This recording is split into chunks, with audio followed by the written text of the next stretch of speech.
I'm Charlie from an expo here at the Major with SirScoots, SirScoots London Major. How do you think? It was great. It was great for FACEIT to get a major. They've done a lot of events in London, so they've kind of helped build up this local scene because they've had their ECS finals here. So again, it was awesome that they got the nod from Val to do a major, and this crowd was awesome all weekend long. Right? They showed up, which you always worry about if you're a tournament organizer. You hope everyone shows up, and you hope you sell your tickets out. But like today was a prime example. Like people going nuts. It was great. Right. You are definitely a veteran of events and casting and everything. Has London, do you feel, done what it would take to get a future London major?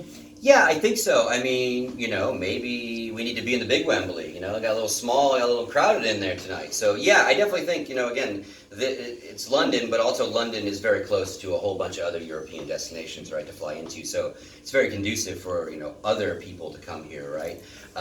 And yeah, I certainly think obviously the town can handle the infrastructure. There's plenty of venues and stuff. So by all means, love to come back to London for another major. Brilliant.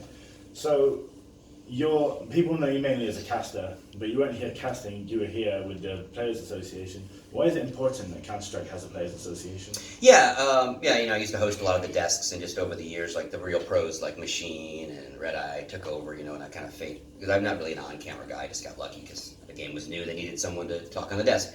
So yeah, the Players Association, again, much like professional sports, like every professional sport has a Players Association.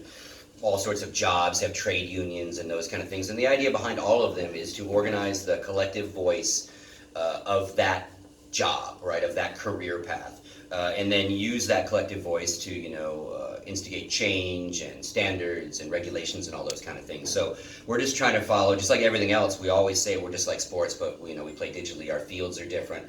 It's just another step in, evolving the player side of it. The teams very much run themselves like professional sports teams. The tournament organizers are like professional sports organizers. So again, the Counter-Strike guys who finally realized, like, hey, as this thing keeps growing, we hate each other in the server, we're destined to kill each other all the time in there. But outside of that, we have all the exact same concerns and needs and wants and worries about the future of Counter-Strike. So let's get our voice organized. They won't always agree on topics, at least, but the first step is getting them all basically on the same page in the same room. You just made reference, which I thought was interesting, to you getting lucky, and now the desk hosting job has been taken over by the real pros. Yeah, for sure. Does this mean your desk hosting days are over? Or? Yeah, I mean, again, if I were asked, for sure, I would, and it would fit in my schedule, I wouldn't mind, doing the desk again. It's a fun gig. It's a lot harder work. I'd much rather come as a fan and have some meetings about the Player Association and get to watch the Counter-Strike. But again, it wasn't a career track for me to be on-air talent, so I don't knock on people's doors and go, hey, you need a host. But if someone were to call me, sure, if it fit in my schedule, I'd love doing that as well. Who was your biggest surprise and disappointment in the London Major? Ooh, boy. That's a tough one for me. Because I like all these teams. Like, again, especially with the Player Association, I want them all to win every single tournament, and obviously it ain't happening. I think my biggest surprise, it's going to maybe be shocking, was just how dominant Astralis was, right? Because they're still shaking the rust off of their break, and they came back a little sketchy, right? And this playoff run was legendary. Literally, they stomped everybody. Unfortunately, I wish the final would have been closer. Disappointments? Oh man, see, I'm a guy that, with Counter-Strike, it's any given Sunday to me. You can win or lose any game no matter who you are. The comeback mechanic in the game allows that.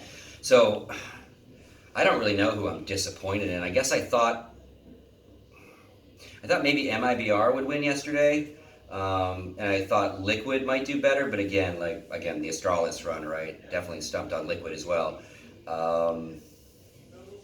Maybe Big. Maybe I thought Big would do a little better on that first game in the quarters, right?